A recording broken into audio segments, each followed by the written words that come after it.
사람이 살다 보면 이름보다 별명으로 불릴 때가 있습니다.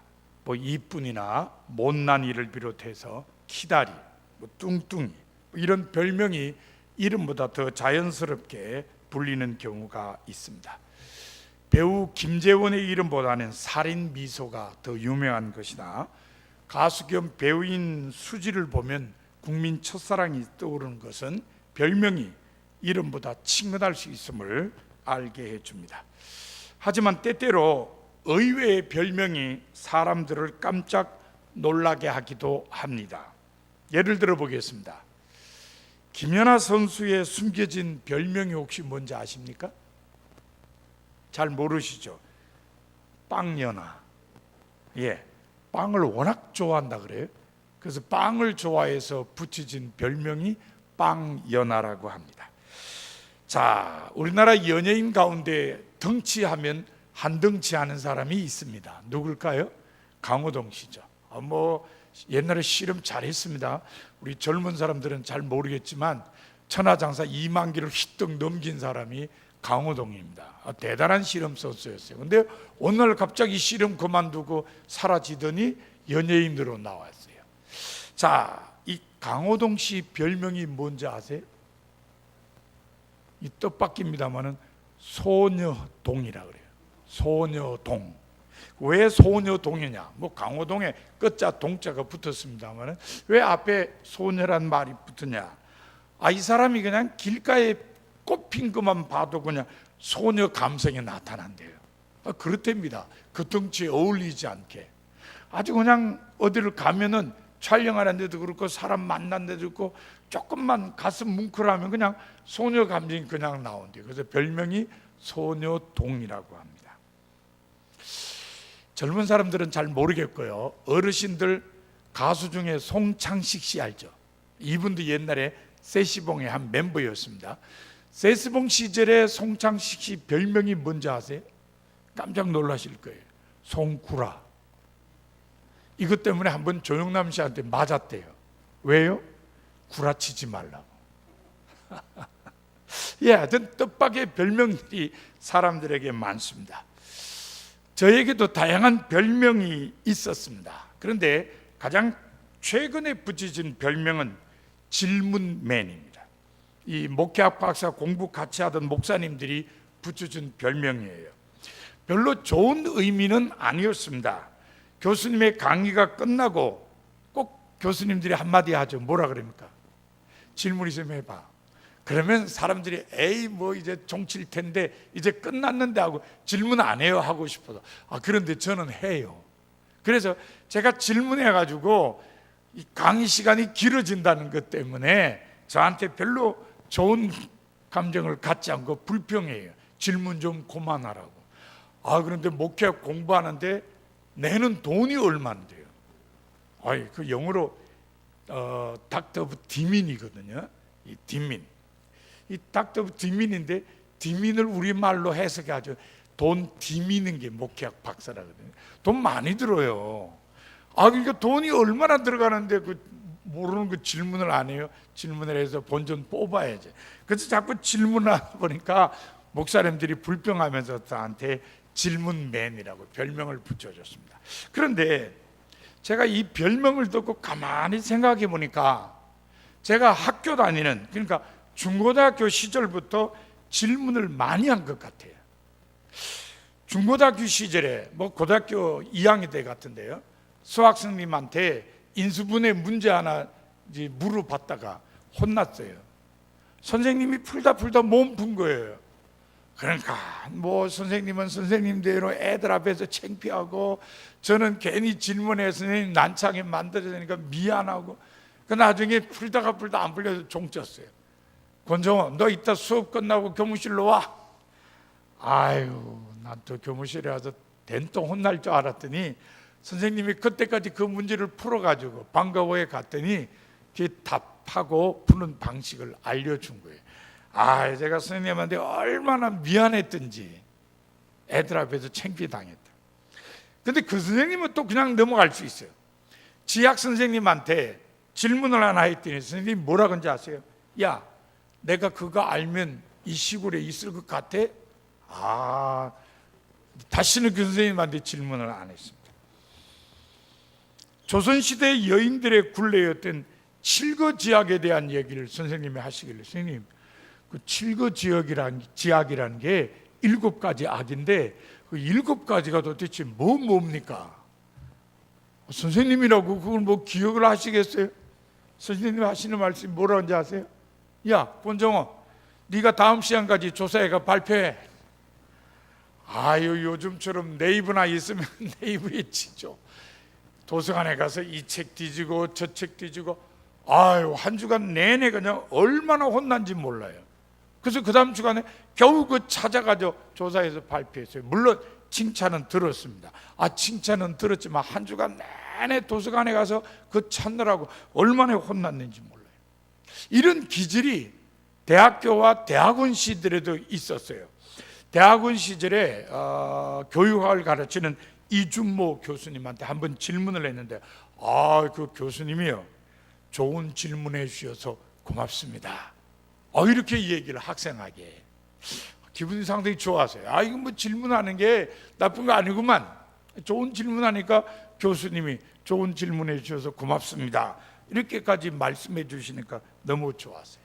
그러다 보니까 이제 목회학 박사 과정에서도 본전 생각도 나고 궁금한 건 못 참아. 이래서 질문을 하다 보니까 별명이 질문맨이라고 붙여졌습니다. 그러나 저는 지금도 이 질문이라는 게 결코 나쁜 습관이라고는 생각하지 않습니다. 궁금한 건 질문해서 알아야죠. 그죠? 공부 못하는 학생들의 특징이 뭡니까? 몰라도 아는 척하죠. 몰라도 절대 모르는 척 안 합니다. 질문을 안 해요. 그래서 저 학생이 아는지 모르는지를 몰라요. 그러니까 성적이 잘 안 나올 수밖에. 자, 질문은 제가 볼 때는 긍정적이에요. 중요해요. 알쏭달쏭한 거, 알간디 모르간디 이런 거는 좀 물어서 확실하게 알아놓는 게 좋다는 겁니다. 하나님의 백성들도 마찬가지예요. 성서, 하나님 말씀에 대해서 질문하는 건 중요해요. 뭔가 궁금하고 잘 모르겠다, 그러면은 질문을 해요. 언제든지 목회자들에게 질문하는 습관을 갖는 게 좋습니다. 물론 성서 연구반을 비롯해서 소규모 모임에 참여해서 궁금한 것들을 풀어내는 건 더 좋은 방법이기도 합니다. 제가 종교교회 부목사로 있을 때에 성도 한 분이 성서의 내용에 대해서 질문을 한 적이 있어요. 바로 오늘 본문에 대한 질문이에요. 오늘 본문 내용을 머릿속에 이렇게 기억하시겠어요? 그분이 오늘 본문을 가지고 와서 무슨 질문을 했냐면요, 목사님, 어떻게 초청을 해놓고 왜 예복을 입지 않았느냐고 징계를 할 수 있습니까? 처음부터 예복을 입고 오라 그러면 괜찮은데 아무나 오라는 식으로 막 불러놓고는 예복 안 입고 왔다고 징계를 하면은 그 부른 사람이 잘못 아닙니까? 이게 말이 안 되지 않습니까? 그때 제가 뭐라 그랬겠어요? 참 좋은 질문입니다. 참 좋은 질문입니다. 그러면서 성서를 풀어 해석을 해줬습니다. 여러분도 혹시 본문 읽으면서 그런 의문을 가져본 적 없습니까? 이 질문에 대한 답을 얻기 위해서는요, 다른 복음서와 오늘 본문을 먼저 비교해 볼 필요가 있습니다. 자, 여러분은 모두 다 오늘 본문을 펴세요. 조금 귀찮더라도 본문을 딱 펴놓으세요. 자, 이제부터 제가 누가복음 14장 16절부터 24절을 읽을게요. 저는 누가복음을 읽습니다. 근데 여러분들은 눈으로 오늘 본문을 보세요. 어떤 사람이 큰 잔치를 베풀고 많은 사람을 청하였더니 잔치할 시각에 그 청하였던 자들에게 종을 보내어 이르되 오소서, 모든 것이 준비되었나이다 하매 다 일치하게 사양하여 한 사람은 이르되 나는 밭을 샀음에 아무래도 나가 보아야 하겠으니 청컨대 나를 양해하도록 하라 하고, 또 한 사람은 이르되 나는 소 5겨리를 샀음에 시험하러 가니 청컨대 나를 양해하도록 하라 하고, 또 한 사람은 이르되 나는 장가 들었으니 그러므로 가지 못하겠노라 하는지라.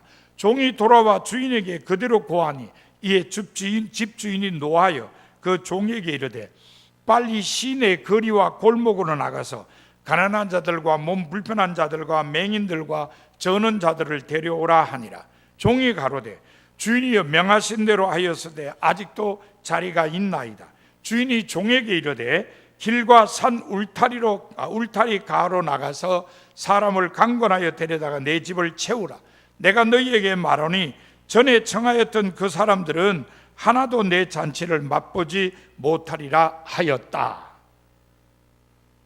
무슨 생각이 드십니까? 아무 생각이 안 드세요? 제가 읽었는 누가복음하고 여러분 지금 눈으로 보신 지금 마태복음하고 어때요? 전혀 연관이 없는 것 같습니까? 핵심은 같죠. 핵심은 같아요. 혼인잔치에 정했던 사람 오라니까 못 온다 그래서 바깥에 가서 사람들이 데려와서 자리 채웠다는 거예요. 근데 중요한 거는 누가복음에는 본문 10절까지만 비슷한 내용이 나와요. 11절부터 14절에는 무슨 내용이죠? 오늘 본문에 예복 내용이죠. 예복을 안 입고 왔다고 야단치는 내용인데 그게 누가복음에는 없어요. 없습니다. 그냥 사람들 데려다가 잔치 자리 채운 얘기, 그까지가 누가복음에 나와요. 더 놀라운 건요, 우리 신약 성경에 들어오지는 않았는데 이 도마복음이라는 책이 있습니다. 이 도마복음 64, 말씀 64에 보면 또 이렇게 기록되어 있어요. 잘 들어보세요. 이 도마복음은 예수가 말했다로 시작됩니다. 자, 어떤 사람이 손님을 초대했다. 잔치를 준비한 후에 그의 종을 보내어 손님들을 초대하게 했다. 종이 첫사람에게 가서 말했다. 내 주인이 당신을 초대하나이다. 그가 말했다. 나는 상인들에게 가서 돈을 받아야 하네. 그들이 저녁에 내게 올 것인즉 내가 가서 그들에게 지시를 해야 하네. 나는 잔치를 사양하겠네. 그는 다른 사람에게 가서 말했다. 내 주인이 당신을 초대하나이다. 그는 종에게 말했다. 나는 집을 한 채 샀는데 그 일 때문에 하루를 보내야 하네. 나는 시간이 없을 걸세. 그는 다시 다른 사람에게 가서 말했다. 내 주인이 당신을 초대하나이다. 그는 종에게 말했다. 내 친구가 장가 가는데 내가 잔치 음식을 마련해야 한다네. 나는 갈 수 없으니 잔치를 사양하겠네. 그는 다른 사람에게 가서 말했다. 내 주인이 당신을 초대하나이다. 그가 종에게 말했다. 나는 토지를 산 것이 있어서 소장료를 받으러 가야 하네. 나는 갈 수 없으니 사양하겠네. 그 종이 와서 주인에게 말했다. 당신이 잔치에 초대한 사람들은 모두 못 오겠다고 하나이다. 그 주인이 종에게 말했다. 거리에 나가서 네가 만나는 사람들을 데려다가 잔치에 참여하게 하라. 사는 자들과 파는 자들은 내 아버지 집에 들어가지 못하리라. 어떠세요? 역시 본문 1절에서 10절 내용하고 비슷하죠. 물론 중간에 설명의 차이는 있습니다만 뼈대는 같아요. 똑같아요. 혼인잔치 오라 그러니까 다 못 온다고 그러고, 그래서 다른 사람들을 데려와서 잔치에 참여하겠다는 내용입니다. 그러니까 본문 1절에서 10절과 누가복음과 도마복음이 거의 같은 내용의 비유를 갖고 있다고 우리들이 생각할 수 있습니다. 그러면은 11절에서 14절은 뭡니까? 이것도 희한하게요, 11절부터 14절까지와 흡사한 비유가 랍비 요하난의 말에 있어요. 랍비 요하난이 어떤 왕에 대한 비유를 말했는데 그 비유의 내용이 이렇습니다. 잘 들어보세요. 어떤 왕이 시간을 정하지 않고 잔치에 손님을 초대했다. 현명한 사람들은 예복을 입고 있었는데 어리석은 사람들은 그들의 일을 시작했고 더럽혀진 옷을 입고 있었다. 전자는 잔치 자리에 들어갔고 후자는 못 들어갔다. 어때요? 본문 11절에서 14절하고 비슷하죠? 좀 비슷하죠, 그죠? 똑같지는 않습니다만 비슷합니다. 그러면은 이런 이야기를 통해서 우리가 추측할 수 있는 건 뭐냐? 본문은 원래 두 개 비유였다는 겁니다. 1절부터 10절까지가 하나고 11절부터 14절이 하나라는 겁니다. 뭘 보고 알 수 있죠? 1절부터 10절까지의 내용이 누가복음에 나오고 도마복음에 나오고, 대신에 11절에서 14절 안 나오고, 그런데 11절부터 14절 내용은 랍비 요하난이 말한 어떤 왕에 대한 비유에 나온다. 그러면 이건 틀림없이 두 개의 비유가 하나로 묶어진 거다. 근데 이거는 본문의 단어를 통해서도 알 수 있어요. 1절부터 10절까지 그 중에, 자 여러분, 제가 절을 얘기하면은 그 속에 종인지 사환인지 찾아보세요. 자, 3절 뭡니까? 3절 종이에요, 사환이에요? 종. 4절은요? 이제 6절은요? 8절은요? 10절은요? 그런데 13절에는요? 사환. 다르잖아요. 그러니까 1절부터 10절까지는 다 종들이라 그랬는데 뒤에는 사환들이라 그랬어요. 그럼 이거 번역하는 사람이 자기 마음대로 이렇게 다르게 번역했냐? 천만에요. 원어가 달라요. 히라브가 종이라고 번역하건 둘로 쓰고, 사환이라고 번역하건 디아코노이에요. 히라브 자체가 달라요. 자, 비유 속에 똑같은 사람을 지칭하는데 단어가 다르다. 이건 다른 비유라는 얘기예요. 그러니까 결론은 이 비유는 원래 두 개였다. 그런데 나중에 하나로 합쳐졌다 하는 걸 우리들이 알 수 있습니다. 자, 그렇다면은 왜 이 두 비유가 합쳐졌을까? 이걸 우리가 한번 추적을 해봅시다. 자, 먼저 1절부터 10절까지 이 비유가 어떤 상황에서 예수님께서 말씀하신 비유일까? 우리가 좀 생각을 해봅시다. 예수님이 어떤 상황에서 이 잔치 비유를 하셨을까? 그 이유는 예수님께서 하나님 나라를 가르치면은 제일 먼저 받아들일 가능성이 있던 사람이 누구죠? 어떤 사람이 예수님의 말씀을 가장 잘 받아들일 가능성이 높았습니까? 유대 종교 지도자들이죠. 뭐 제사장이나 아니면은 뭐 서기관들이나 사두개파 사람이나 바리새인이나, 이 사람들이 일찍부터 종교인으로 불려졌으니까 예수님이 하나님 나라에 대해서 선포하면 그 사람들이 아멘하고 받아들일 것 같은데, 실제로 예수님이 천국복음 전파할 때 이 사람들은 어떻게 했어요? 다 거절했습니다. 다 거부했어요. 대신에 어떤 사람들이 받아들였죠? 세리, 죄인들, 이런 장애인들, 이런 사람들이었어요. 그러니까 이 비유의 내용을 보세요. 원래 초대받은 사람은 안 왔어요.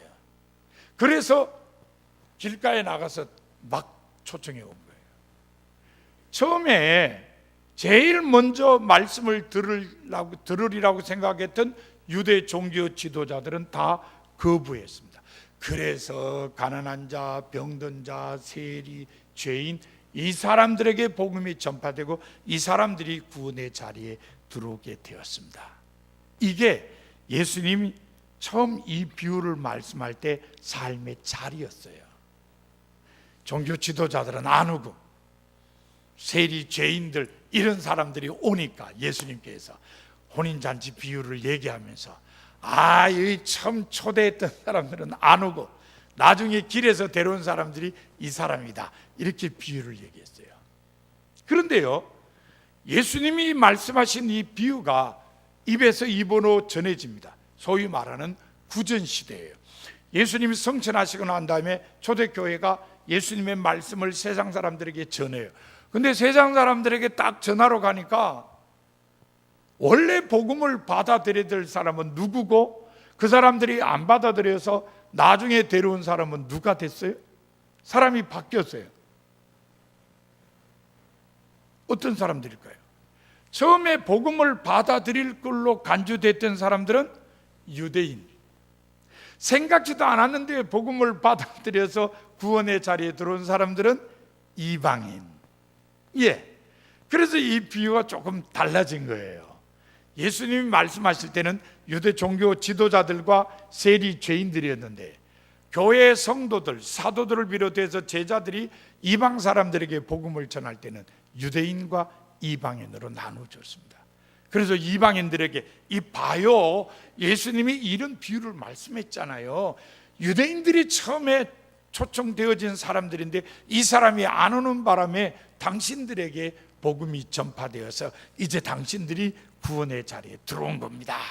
이러면서 사람들에게 전도하고 교회로 불렀습니다. 교회 안에 이방인들이 많아졌어요. 근데 문제는 이방인들은 율법을 모르잖아요. 유대인들은 율법을 알아요. 율법 10개를 다 지키지는 못하더라도 한 개라도 지키려고 노력한 사람들이 유대인들이에요. 근데 이방인들은 율법을 몰라요. 그러니까 어떤 삶이 제대로 된 삶인지 잘 몰라요. 교회 안에 이방인이 많이 들어오긴 들어왔는데, 이 사람들은 하나님의 백성다운 삶을 잘 살지를 못해요. 삶이 뒷받침되지를 않아요. 그래서 마태복음 저자가 예수님의 비유를 자기 복음서에 쓸 때, 이 처음에 세리와 죄인들은 예수님 말씀 듣고 다 변화되었는데 어째 이방인들은 변화가 잘 안 돼? 어떻게 하면 좋지? 그래서 이 예복의 비유를 앞에 비유에다 붙인 거예요. 이방인 여러분, 당신들이 지금 초대받아서 구원의 자리에 들어온 건 맞습니다. 하지만 초대받은 사람들은 초청받은 사람다운 예복을 입어야 됩니다. 이렇게 마태복음 저자가 이방인들에게 외치는 거예요.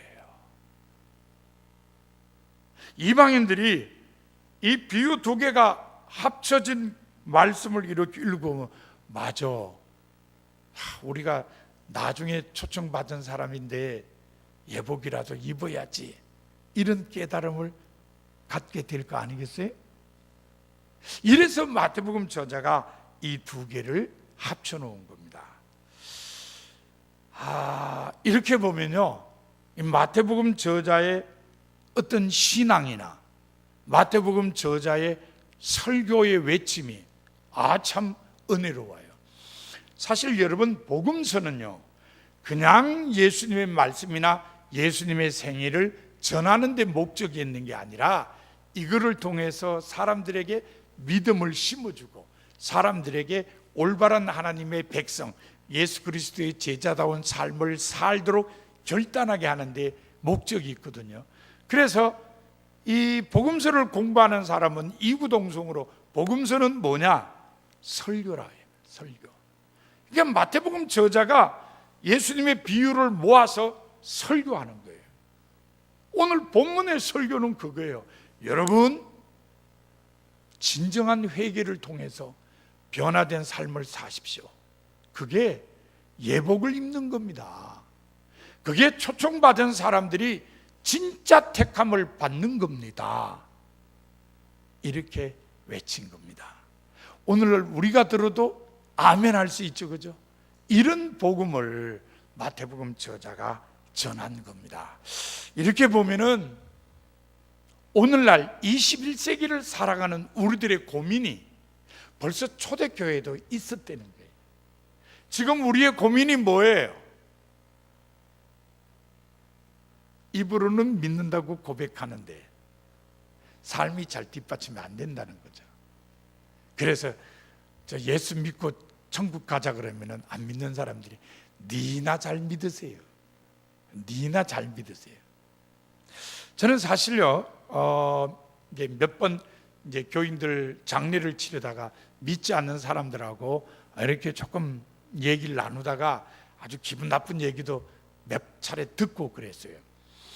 한 번은 그 개동교에서 목회할 때 그 앞집에 사는 이제 교인이 한 분이 있었는데, 뭐 교인이라기 모르게 등록도 안 하고 그냥 와서 예배를 드린 사람이었는데, 이분이 돌아가셔서 뭐 장례, 집례 이런 거 의논하고 그런데 보니까 그분하고 아주 가까운 친구분이 계속해서 그 빈소를 지키더라고요. 근데 이분이 그래요. 자기는 교회 못 나간대. 왜 못 나갑니까? 왜 안 나옵니까? 그랬더니 내가 예수의 말씀이 진리라는 건 알아. 그런데 내가 그걸 믿는다고 고백하고 그대로 살 자신은 없습니다. 그래서 못 나갑니다. 그 얘기는요, 자기가 교회 안 나가는 변명처럼 들리지만 제 귀에는 교인들 똑바로 좀 교육시키세요. 믿는다 그러면서 사는 게 그게 뭡니까? 그거하고 똑같은 거예요. 제가 결혼하고요, 처가의 식구들하고 같이 식사를 하는 자리에서 저희 집사람 바로 큰 삼촌이 두 분이신데, 작은 삼촌은 장로님이셨고 큰 삼촌은 신앙생활을 하지 않는데 대구 경찰서 서장을 하고 있었어요. 제가 결혼했을 때. 근데 저한테 물어요. 권수만, 대구에 기독교인들의 숫자가 한 10% 돼. 대구 시민에. 그런데 왜 유치장에 오는 기독교인들은 10%가 넘냐? 아니, 상식적으로 대구 시민 중에 기독교인이 10%면은 아니 유치장에 오는 기독교인들은 아주 적어야 되지 않냐? 10%가 교인이면 유치장에 오는 사람은 5%도 안 되고 뭐 그래야 되는 거 아니냐? 그런데 왜 10%가 넘냐? 이게 어찌 된 거냐? 제가 뭐라고 대답하겠어요? 할 말이 없죠 뭐. 이런 것들입니다. 이런 모든 이야기들이 21세기의 우리나라 교인들이 예복을 입지 않고 있다는 거죠. 하나님의 백성으로서, 그리스도의 제자로서 예복을 입지 않고 있다. 그러니까 이게 지금만의 문제가 아니고 이미 초대교회에도 그런 문제가 일어났다는 겁니다. 그래서 마태복음 저자가 초청받았다고 안심하지 말고 택함 받기 위해서는 예복을 입는 삶을 살아야 됩니다. 그렇게 설교를 한 것입니다. 사랑하는 성도 여러분, 여러분은 지금 변화된 삶으로 예복을 입고 계십니까? 여러분은 모두 주님의 초청에 응하여 잔치 자리에 앉으셨습니다. 따라서 당연히 변화된 삶으로 예복을 입고 계셔야 합니다. 예복을 입고 있지 않으면 청함은 받았으되 택함을 받지 못합니다. 이것을 오늘 마태복음 저자가 우리에게 깨우쳐 줍니다. 여러분 모두 변화된 삶으로 예복을 입어서 택함을 받는 성도가 다 되시기를 바랍니다. 기도하겠습니다.